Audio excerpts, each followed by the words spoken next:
Hey there, Internet friends. Welcome to That D Plus Show. Class is in session for the only show from that nerdy site that lets you know what kind of quality to expect right from the name. I'm your host, Trevor Starkey, and each week we sit down with guests to talk about a Disney Plus offering of their choosing. This show is made possible entirely by the support of our patrons over at patreon.com/thatnerdysite. If you like the show and you can support us over there, we would definitely appreciate it, but if you can't, no big deal. The fact that you're listening is awesome, and of course, we'd love it if you like, subscribe, rate, review, and share with your friends everywhere you can.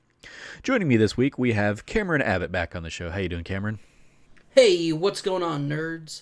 I'm doing pretty good, Trevor. Thank you for having me back. Yeah, thanks for sitting down to do kind of a double header because we're going to be recording this week's That Nerdy Site show right after this. Kind of in these like weird and trying times, like you'd think it'd be easier to get everybody together, but I kind of also want to like let people live their lives and do kind of the social distancing that they're having to deal with. So we are going to talk today about Gravity Falls, which is a show. When I pinged you about doing this, you were like, I've been watching a lot of that. So tell us about why you picked Gravity Falls. Sure. So Gravity Falls is a really cool story about a set of twins, boy and girl, who are basically like shoved off for the summer by their parents to live with their great uncle Stan for the summer, and basically get them out of the house, get them out of the city, to try to go ahead and give them. I think the best in the first episode it said they wanted to give them some fresh air, and so they got sent up to the middle of nowhere, Oregon, up in the middle of the forest, and working out of their great uncle Stan's tourist trap. It's just a really cool show about. It kind of blends in a lot of rural American kind of not necessarily horror, but definitely the supernatural elements of rural America. I think that so it's mostly because at PAX I played a couple of games that made me really start to think about kind of the ghost stories. Yeah, the Twin Peaksness of the world. Like there's a very distinct sort of supernatural element with rural America, like rural Americana and urban Americana, that is so distinctive. And I was talking to my brother-in-law, who is from Central California, which is small, like couple small cities, but mostly rural areas, and thinking about like really the kind of, especially with how the country is now and everything like that, about like the kind of barriers between rural America and urban America. And I've just been thinking about that, and so watching this show is kind of like re-engaged me in the idea of a lot of the kind of more supernatural elements of rural America, whether it's Sasquatch, Bigfoot, the creatures out in the woods, kind of fears and mentality that as somebody who lives in a city, one of the largest cities in the United States, like, and part of one of the largest metropolitan areas in the world, like it's like you lose that sense of kind of wondrous adventure that's out there. And so it's really cool just to kind of see a really fun show that's about just like two 12-year-olds who are two very different kinds of people, but are tied together closely by their relationship as brother and sister, and kind of the adventure that they're having just this random one summer. So Yeah, I just as you were talking, that reminded me of like every summer my family, in particular my grandmother and my aunt, would take my sister and me out to a guest ranch for a week. It was like our summer tradition. We would go up somewhere in the White Mountains outside about 10, 15 miles outside of Springerville, and we would just we would go there. It was like no TV, no like eventually my sister and I would take like Game Boys and stuff like that, but it was largely a chance for us to go out and be in nature or unplug from the world for a little while, and like that was where we would play a ton of like Monopoly and stuff. It was where I've done majority of the fishing in my life was in those weeks out at the I want to say South Fork Guest Ranch is what it was called. And we would have like a great time, and that would like we would play pinochle and make s'mores and all sorts of like outdoorsy stuff. Definitely didn't have like these kinds of adventures, although like it was interesting because my parents, or my mom and aunt, growing up, this was like where my grandmother and grandfather would take them. So like this was basically like the second generation going to this place. And during my mom's generation, it was in its heyday, and the place was like always packed over the summer, and like there was always everybody in every cabin. By the time like my sister and I were going, we were oftentimes the only family there in a series of 30 cabins or something like that. Occasionally there'd be like another family or two, but largely it was in its dying days. But in my mom's generation, they would like my mom and aunt would tell us stories about how they would go. There were like some cabins down in like the valley away from the place, and they would go and tell like ghost stories with their friends and stuff. And my mom, I remember telling me like this horrible story of somebody like stepped on a rusty nail and just the nail went right through the foot. And it was like, oh god, immediately had like tetanus shots and all that stuff. Guy was fine and all, but yeah, it was weird. And it wasn't until I want to say in like the last 2 or 3 years that we ended up going, we drove down the road a little bit and found basically another camp that had just been abandoned to time.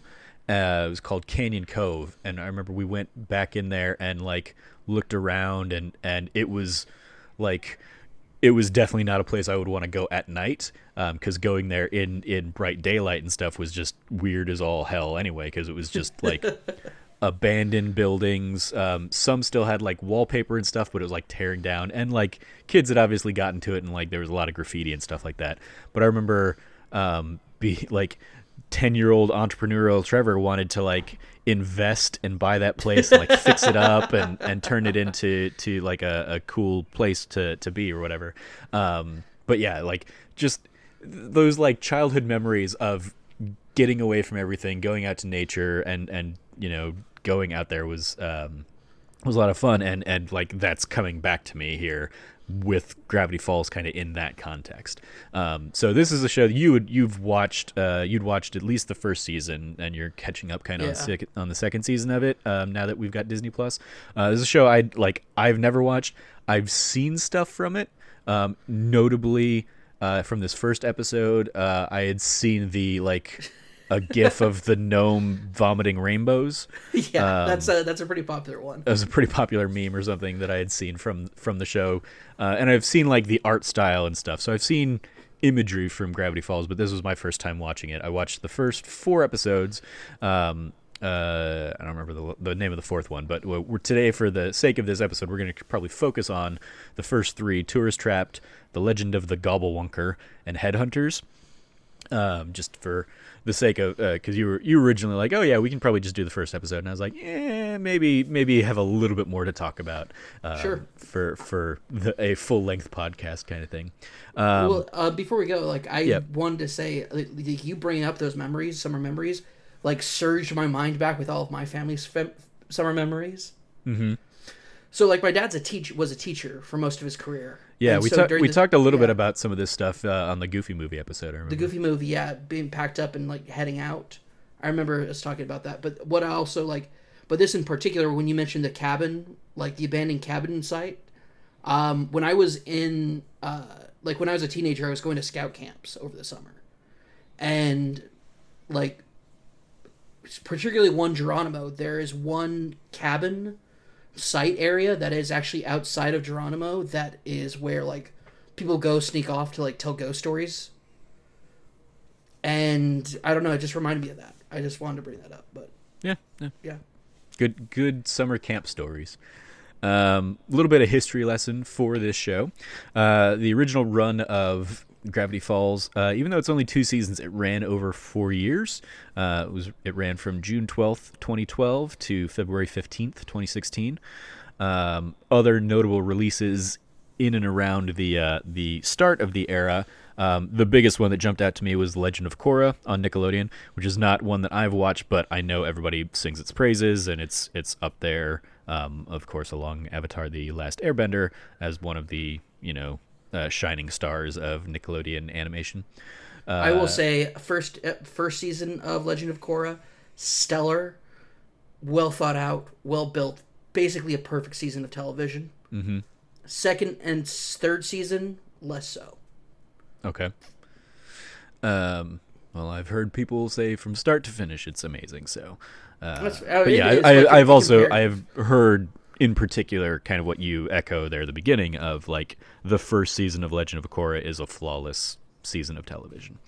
100%. Yeah. So like the second and third season are really great too, but first season is by far like just a perfect season of television. Yeah. You also had Tron Uprising on Disney XD, Ultimate Spider-Man on Disney XD, and Teenage Mutant Ninja Turtles, one of the reboots, came to Nickelodeon in this era. Runtime, it's a TV show, 20 to 30 minutes per episode, usually fitting that 30-minute episode mark, so it's like 23 minutes typically with a few breaks for ads and stuff. In the Disney XD timeline, that is a rough one because I couldn't find like a cohesive here's when everything came to Disney XD, but the ones we kind of already mentioned, Ultimate Spider-Man had come out April 1st of 2012, Tron Uprising started in May 21st of 2012, and then the next notable Disney XD show that I highlighted on here was Star Wars Rebels that came out in October of 2014. So there was some other stuff on there, but like none of them rang any kind of bells to me, so I was like, I'm not going to dive down those rabbit holes. Ooh, Tron Uprising, though, is super good if you haven't watched it. Yeah, I've heard good things about it. The roll call for who's who in this show, you have creator Alex Hirsch, who had done a series Fish Hooks before this, and he has like an untitled Alex Hirsch project that has been announced, but no future date set for that. And then the starring, I pulled kind of the main four names here that I'd seen. Jason Ritter plays Dipper. Had done Freddy vs. Jason before this and the TV show Joan of Arcadia. And most recently, he was Ryder in Frozen 2. Jumped out at me and I was like, oh, he's Kristoff's reindeer buddy. Alex Hirsch, also the creator, also voices Grunkle Stan and Seuss. Like I said, he'd done Fish Hooks, and he'd done voices on Fish Hooks for years. And then he was in the very short-lived Disney Infinity 3.0. Rest in peace, Disney Infinity. And he's one of his more recent things. He was in the Angry Birds movie too. But probably the most notable name of the show is Kristen Schaal, playing Mabel, who had really broken out in the early aughts with Flight of the Conchords and as a Daily Show correspondent from 2008 through 2016. Prior to this, she was Trixie in Toy Story 3. And then she has been Louise Belcher, not Louis Belcher. Gotta update my note. Louise Belcher in Bob's Burgers since 2011, which I think has a movie coming out. Well, it definitely had a movie coming out. I don't know if it's going to make it to theaters with everything else going on these days, but yeah, her iconic voice has been Louise Belcher, as well as Sarah Lynn on BoJack Horseman, and then here in Gravity Falls. She was also in a show that I watched and really enjoyed, The Last Man on Earth. Thought it was a clever, weird little sitcom. And she is in the upcoming Bill and Ted Face the Music movie, co-written by Chris Matheson, who did the screenplay of a Goofy movie, and we talked to him about him very briefly back in the first episode of the show. Yep. Also notable, she was the Psycho Paige in 30 Rock. Yes. That was another one of the things I spotted in the IMDb, but I was like, it's a smaller little role compared to some of the other things she's done. It's iconic. So, yeah, it's iconic. It's fair. It is. Yeah. And And then lastly, rounding out kind of the more or less core voice cast, you have Linda Cardellini playing Wendy Corduroy, who had done Freaks and Geeks and Legally Blonde, and she was Velma in the live-action Scooby-Doo's, and has most recently been appearing as Laura Barton in the MCU. So presumably she'll be back for the Hawkeye TV show. But probably. Also, weird flex. Like, she's just such a, like, random pull for, like, this TV show, but, like, she's great in it. So. Yeah. You don't really see her character much in the first 3 episodes, but yeah. It's I was like, I don't recognize this person, but is she like the teeny girl? No, she's the teen girl. She's the teenage redhead who works in the shop. Okay, yeah. So she's in there a little bit. Yeah. But yeah, that was who I assumed she was, at least, because she is credited in the first few episodes there. But yeah, she has like fewer episode credits than the 3 core cast. But anyway, some trivia for the show. The show uses backward messages, riddles, and a variety of codes and cryptograms for viewers to crack in order to uncover secret messages. These messages can be found in plain sight at the end of the credits in every episode and hidden throughout the actual episodes. Sometimes the messages can be decoded into something comical, but other times it will be something more serious that will reveal hints and important clues for future episodes or even extra lore on the story and characters. According to Alex Hirsch, the codes for every episode are written out by him and inserted into the episode at the last minute. So I saw this bit of trivia, and I saw like the weird gibberish codes as the credits were rolling. Mm-hmm. And I was like, oh, that's a cool little thing. I'm guessing that can be decoded into something. I didn't, because I saw that before I saw this trivia note. So I'm curious, Cam, given that you're such a lore nerd, have you decoded some of the secret codes in there, or at least gone to like the forums that have already decoded everything for you to dig into what extra stuff is in there? If you're asking me if I've gone to the wiki before to look at the breakdown of each episode and see what the clues are, and where it would end up leading, and also if I've been around on the internet to like read through theories, the answer is yes. Of course, I have. Of course you have. Yeah, especially the first season when it was debuting. It's such a cool old school type of thing to do for a TV show. Yeah, it's when I saw that, I was like, oh, like Futurama, which is arguably one of my favorite, if not my favorite, animated show of all time. Like, I love what they did in Futurama with creating alien languages, and then people cracked that alien language too quickly, so they created a more difficult alien language to decode, and just the little bits and pieces that they put into Futurama like that like are completely like unneeded for anything, but they add, if you do the work to kind of see it adds a little bit of extra life into the show. I love that kind of stuff. So I love that Gravity Falls kind of continues that tradition. That was definitely the parallel I made with the codes. The Mystery Shack. I basically pulled a few little trivia points here into kind of one big one, kind of to what you talked about in kind of the synopsis of the show, Cam. The Mystery Shack is based on the Oregon Vortex, a tourist trap that Alex Hirsch visited while visiting Oregon during his college years. The character of Mabel is based on Alex Hirsch's twin sister, Ariel. Alex Hirsch used his own grandfather for the inspiration of Grunkle Stan. And Seuss is based on an old college buddy of Alex Hirsch named Jesus Chambrot.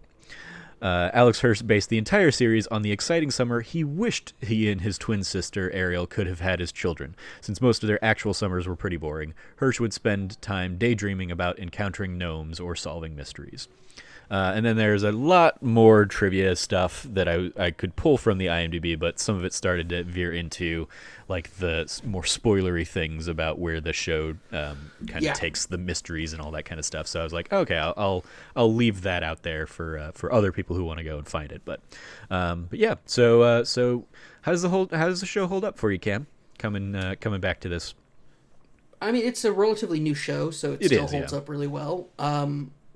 It's really cool to see somebody like Alex Hirsch really take the time to, when he's thinking about a show and he has this opportunity to make the show that he wants to make, that he does do these little things, like puts in the messages, riddles, and codes and cryptograms and stuff. And it really plays into, like Grunkle Stan specifically has like a Shriner's hat with a crescent moon on it, and it plays into this whole idea of like quote unquote the mystery, and like there's, you saw in the first 3 episodes, there's like Uncle Stan is clearly like doing something. Yeah, he's clearly hiding stuff. Yeah, he's hiding at the stuff. end of the first episode, he punches a secret code into the vending machine and like walks downstairs into something. Yeah, it's that whole setup is basically like Wrinkle Stan comes off kind of as like an idiot, and he kind of is, but at the same time he's clearly dialed into like the actual like mystery of what's going on, and to see how it evolves over the course of the first season is tremendous. Like I think I'm like halfway through the first season rewatching it again, and it's just to know from beginning to end that you have, I mean, clearly he knew he had enough, like it was enough of a hit that he was getting the green light to basically do the full season, so he built up the first season to fully encompass this idea of like what he wants to do with this and how it's going to lead into other things. Yeah, there's a moment. It's cool. It's in the 4th episode, but in the 3rd episode where like they do a whole mystery and trying to decide who's killing the wax figures or whatever. They go and accuse like the reporter of murder, of killing the wax figure. And I love in the 4th episode, they talk to that character and they're like, "Hey, sorry by the way that we accused you of murder last week." And he's like, "Oh, no worries, water under the bridge." Like even that's just a small little throwaway line, but I love that in other animated shows like this, like it wouldn't be referenced, it would be forgotten or whatever, but the fact that they like tie it in, like, "Hey, you watched the show last week, so it would be really weird if we didn't reference the fact that like the last time these two characters interacted, one was accusing the other of a crime or a potential crime or a wax murder." I love that they did like that was one of the first moments that I would not have caught if I'd stopped there at episode 3, but I like that line popped up in episode 4 and I was like, "Oh, okay, I think this is a special show." It is. I really do think it is one of those shows that it comes around every once in a while that from top to bottom, whether, you know, when I first watched it, it was when it first debuted back in, I think it was 2014, as we mentioned earlier. I watched it with my oldest nephew at the time, and he was like a little like barely over a toddler age, and we would just watch it. And it's a show for all ages, I think, in the realm of like it's cartoony enough that even scary moments are cartoony.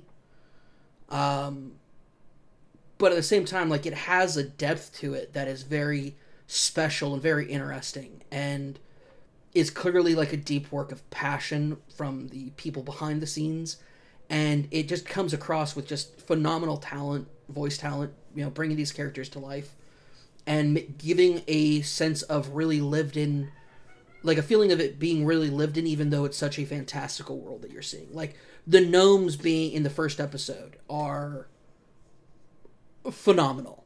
Mm-hmm.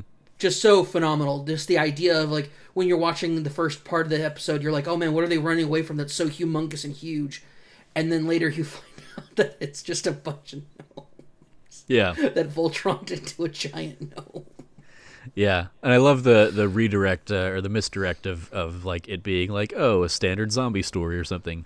That like, yeah, when but they set it up by having him like pull out and showcase that like gnomes are one of the things in that book, so that when the reveal of gnomes comes later, it's like, oh, okay, it's not out of nowhere. It was established that it could be gnomes, but like they had leaned so far into zombie that I was just waiting for it to be confirmed that he was a zombie. And so when it ended up being 5 gnomes like stacked together, I was like, all right, that was a nice little bit. Yeah, I like it is a newer show and it feels like it has a very modern kind of comedic sensibility. So as somebody coming to it for the first time, I don't think I knew when I sat down and watched it this was a show from 2012. I sat down and was like, oh, this must have been in the last few years. So even that it is from like 2012, and admittedly, like it's 2012 is like well past my normal era of like Disney and Nickelodeon cartoons and stuff. But yeah, it feels very contemporary, which I very much appreciated. And it has one of those things where like there's just a lot of little lines in there that like could have ended but they kept it. They threw one more little joke in there that's not even necessarily a joke, but it's just like, here's how somebody would react in this. Seuss in particular has a lot of those kinds of moments where it's like he just feels so natural, and he's so responding to things in the way like a normal person would respond to the bizarre weirdness around him. Yeah, this is somebody who's grown up in this town who, like, understands, but is also at the same time like acclimatized to it. Yeah. So let's talk about some favorite moments, favorite scenes. Yeah, some favorite moments I have is definitely the reveal of the gnomes being Mabel's boyfriend in the first episode. Just so good. The great thing this show does is it misdirects you into like thinking. Like, one of my favorite things is the second episode, which I think is actually like the weakest of the three. But of these three, yeah, I would say so. Yeah, the Legend of still the good. Gobblewonker. It's still really good, and but it had a great twist at the end. Yeah, the twist at the end is just so good. It's so really well thought out. Like it's true. Yeah, no, like this is like they call out the old man at the beginning of the episode for making up something to like get attention, specifically from his son, and it turns out, oh wait, no, that because of course the most actual reasonable explanation would be an old man trying to get attention, but this is like the drastic measures this nutty old man takes is that he's actually like kind of a brilliant genius. It's the most bizarre case of Occam's razor you could have. I love that like there's just such specificity to like the old man as a character and the reveal and his motivations and how far he took it. that I loved it. Yeah, because it could have just been like, I mean, this is very much and there's some like trivia little things that kind of allude to this too, but like obviously the show has very like Scooby-Doo like roots, so it could have just been like, oh, it's old man Jimpers, and he could have just been like, I would have gotten away with it if it wasn't for you kids. But the fact that he owns it and he's ready to go work on his death ray or whatever after the fact, I love that he wasn't just like happy to be foiled or whatever. He was. And yeah, the fact that he like created brainwave things or whatever to go above and beyond in the creation of this mechanical monster thing, that up until like they shoot it really, you don't realize it's a mechanical thing. So yeah, I really enjoyed just the specificity of the details that they really dive into. That's one of my favorite moments. The thing is, that's actually part of all three episodes they have. Is like the twist where it's like, okay, who was the murderer of wax Grunkle Stan? It was the other wax figures. Yeah. Who are jealous because Mabel took and like did what she did. And like what I love though is if you remember from the beginning of that episode, he says like, and the prize, like the best feature of the entire wax museum, my like Honest Abe, and instead you see a puddle of wax, and you're like, and he's like, who opened this blind? Like, who would have done that? And then I'm looking at you, Wax John Wilkes Booth, and you're like, so, oh, it really was him. Yep, it probably was him, or it was Sherlock Holmes, who like clearly has an inferiority complex. Yeah. Like it's so good. Like it's just such a good. Like taking the third episode, making it a whodunit about who murdered a wax figure. The cops not taking it seriously because why would they? Like Grunkle Stan like ripped off like a bunch of people from the town. Like screw him. And he's like clearly enamored with himself because he's like upset that somebody lopped off the head of his wax figure.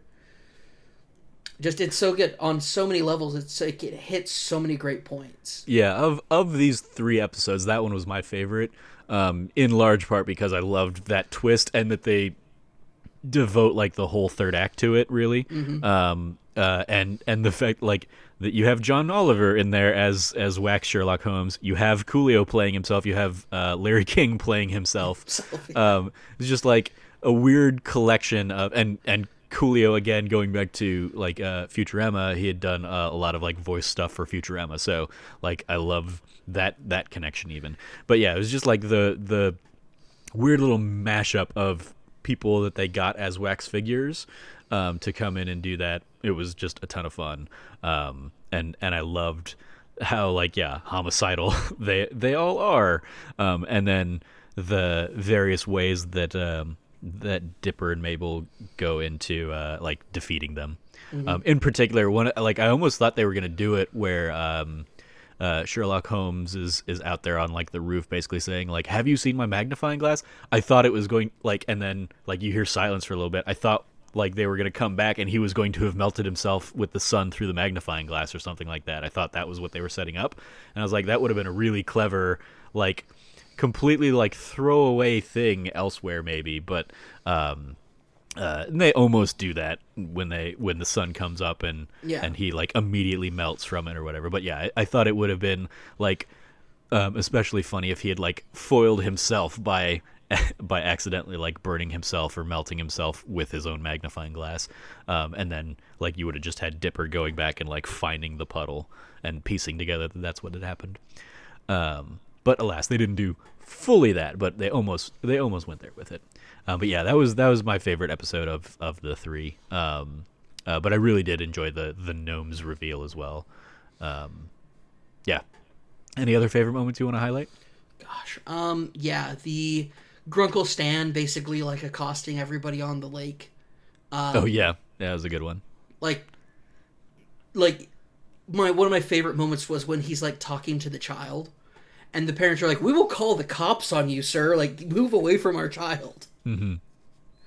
Or you have the doppelganger with his grandchildren, basically, like, yeah, and them having the idyllic version of what this show would never be. Or when he interrupts. Oh my gosh! Actually, one of my favorite the wedding proposal. The wedding proposal. Yeah, the engagement proposal. Yeah. When he comes over and he makes a joke about an ex-wife, and he goes, "'Cause marriage is terrible." And it's like, oh my gosh. Yeah. It's like the cheesiest joke, but just the fact that like he's saying it to people who clearly are in the middle of an engagement. It's just like, yep, all right. This guy is a dick, but he's a good kind of funny dick. He's funny, he's great at but the reality is like what a throwaway like cutaway they do is like he was having Mabel and Dipper help him make counterfeit $100 bills. Yeah. Yep. Like arts and crafts. He's not a good person. He's a very bad person. Yeah. Yeah, he's like almost he's I want to say he's like a proto Rick from Rick and Morty. But obviously without like the grossness of Rick. Oh, 100 on every level. Yeah. But yeah, I think he is that kind of like cranky old character that should be much better about like keeping an eye on the kids or whatever. But I think he even says here in these episodes a couple times where he's like, you like, if I were your parent, I definitely wouldn't be allowing this. But I'm your uncle, so who cares? Yeah, I'm critical, so I don't care. Or it's like after the end of the first episode where he goes, hey, I accidentally ordered some extra stock, so take something from the gift store. Yeah. And granted, it's awesome because Dipper gets his iconic hat, and then Mabel gets a grappling hook, which just nuts. Yeah. Oh, so good. Like, and I just love that. That whole, like, the relationship between the siblings, their relationship with Grunkle Stan, Seuss just kind of like being like this ever-present, like, great figure. Just hilarious. Like, yeah. Seuss, you're so wise. It is both a blessing and the curse. Yeah. That was another sequence I really enjoyed in the second episode of, like, all of the spare like disposable cameras. Oh gosh, that just immediately start like getting lost or thrown away or whatever. I love how that just kept escalating to the point that Sue's like, "Wait, get rid of them?" Oh, and he's like, "No, don't." Well, I just threw 2 away. It's like the escalation of that joke all the way through. I think was a fun showcase for just some good old fashioned animated comedy in there. Mm-hmm.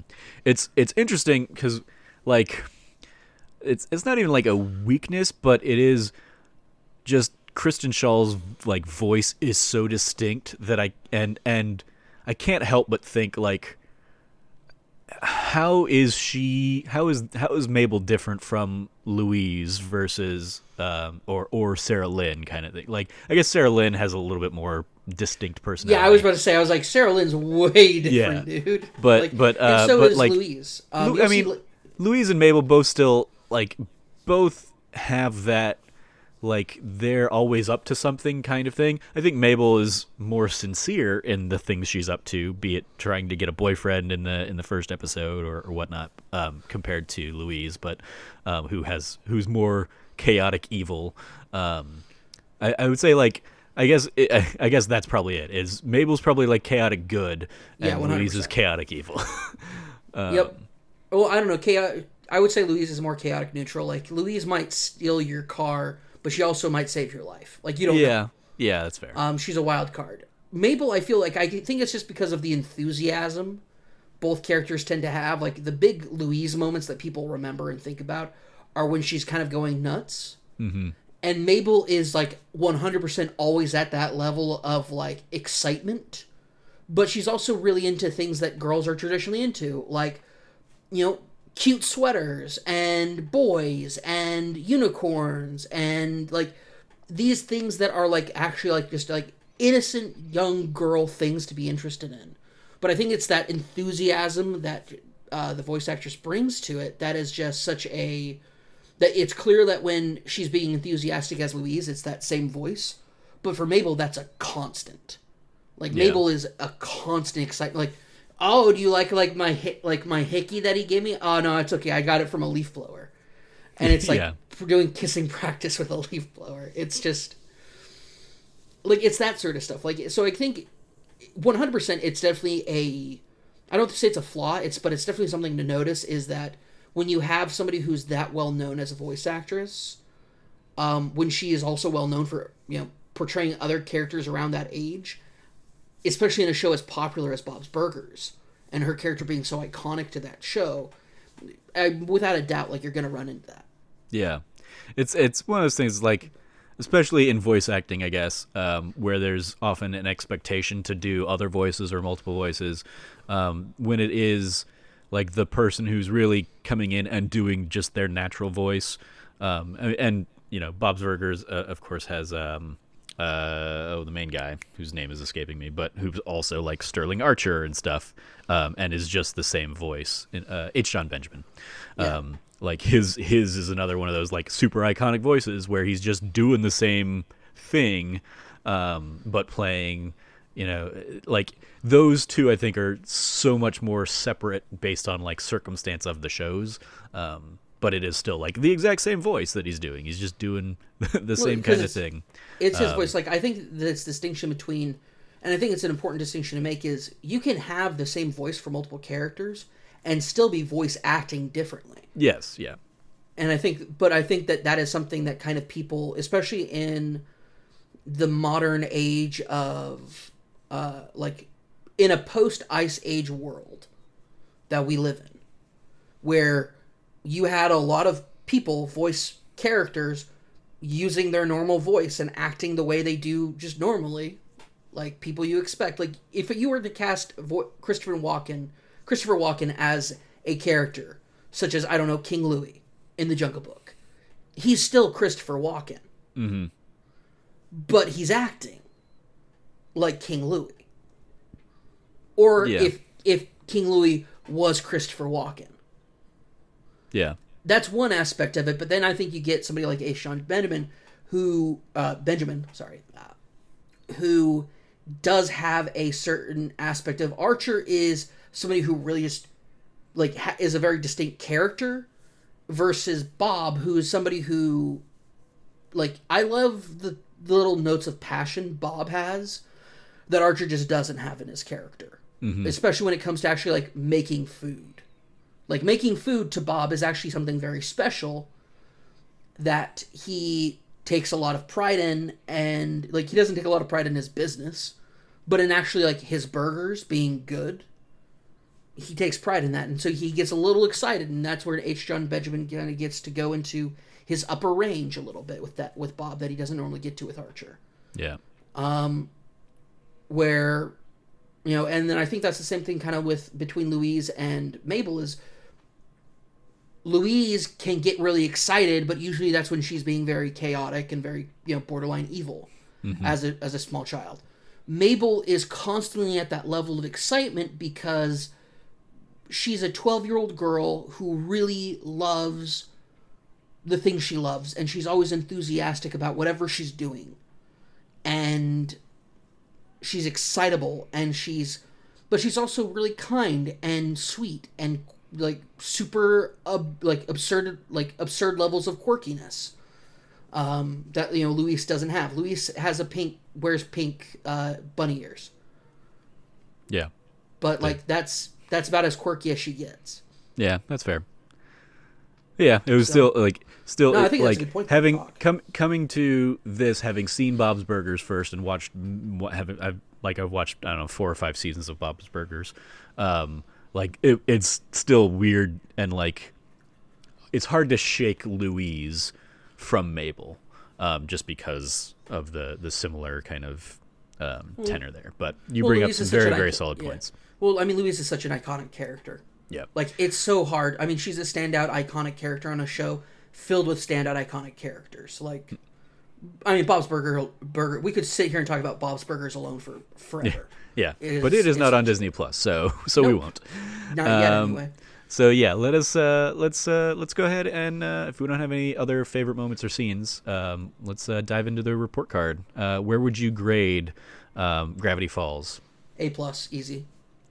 I would say I haven't watched enough of it to give it the plus, but it's definitely in A range for me just from the first few episodes I've enjoyed. I imagine it's the kind of show I will probably stick with and keep watching as I look for other things to do here in isolation.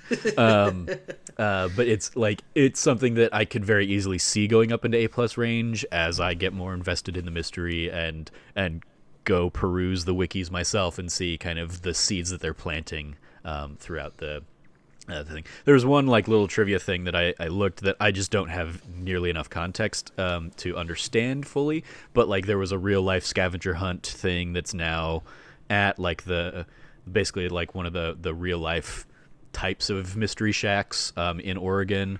Not Bill Withers, Bill Hinders or something like that. Some guy who's referenced in the very opening credits or opening sequence or something like that. There was a real life thing that involved a 2,000 piece puzzle and all sorts of Alex Hirsch laid out a real life scavenger hunt that tied into the show that fans got behind and now take their pictures with a statue of somebody or something like that. I'm totally butchering what that little bit of trivia is, so I apologize if you are champing at the bit, Cameron, to I'm not that deep into it. Okay. Because I don't usually do puzzles or scavenger hunts. Yeah, it seems like they made an ARG real life game around the mystery or whatever to uncover clues. So anyway, cool little extra little tidbits for Gravity Falls, and I think the overarching he clearly has everything mapped out for season 1. I look forward to seeing more of it and seeing where things play out. So yeah, it gets an A from me as well. A+ from Cam, A from me. So let's dive into the extra credit. Other suggestions from Disney Plus, if you like this one. Of course, Gravity Falls shorts, a series of little 2-3 minute things. Of course, that's going to be on there. Big City Greens, Amphibia. I have not heard of either of those. Phineas and Ferb, I've at least heard about. Milo Murphy's Law, no idea on that one. The Replacements, the animated show, not the Keanu Reeves movie about football. Both good though. But yeah, the Replacements film, absolutely great. Also not on Disney Plus though, I think.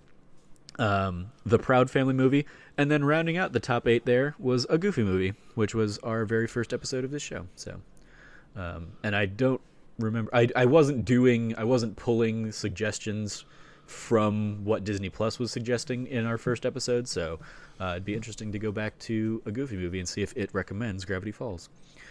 But yeah. So extracurriculars. You watching anything else these days on Disney Plus, Cam? Yeah, DuckTales and Star Wars Rebels.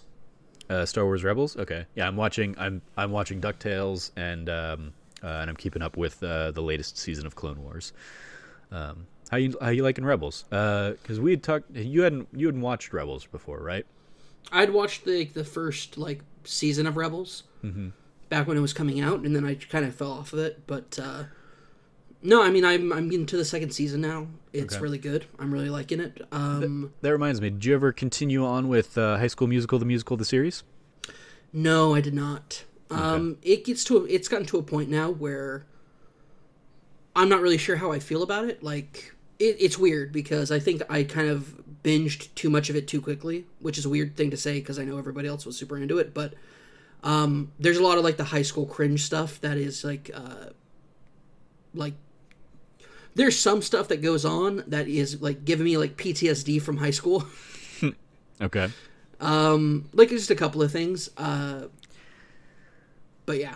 It's interesting because we talked about it. Yeah, one of your previous appearances on the show a little bit, and that was what it reminded me of because you'd watched the first episode and you'd kind of made some decisions on some characters. It's interesting thinking about it in the context of high school cringe because I went from watching that and then I at some point in the last month or so I watched High School Musical and High School Musical 2. Oh yeah, those have way more cringe in terms of even just the acting than. I think High School Music, I think the show has a much higher bar of quality in terms of performances. 100%. I think so. So I'm guessing by cringe you mean more just the circumstances and the situations around high school. Yeah, which are part of high school, which is stuff I'm a 30-year-old man. We're talking being removed from this sort of stuff by 15, 16 years. There's some stuff going on that's oof. I've never been to Nam, but I'm having Nam flashbacks right now, man. Okay. Some stuff wasn't directly affecting me, but I could have made some better decisions in high school. I could have been a better person in high school than I was. Yeah. That's all I'll even have. That's fair. So how you liking DuckTales? I mean, DuckTales is awesome. Yeah. It's so good. How far are you in it? I'm pretty much through the first season. Okay. I'm nearing that point. Trying to remember what episodes I watched last night. There was one where they did a whole bunch of golfing in a mysterious Celtic golf curse land or something like that. Yeah, that was great.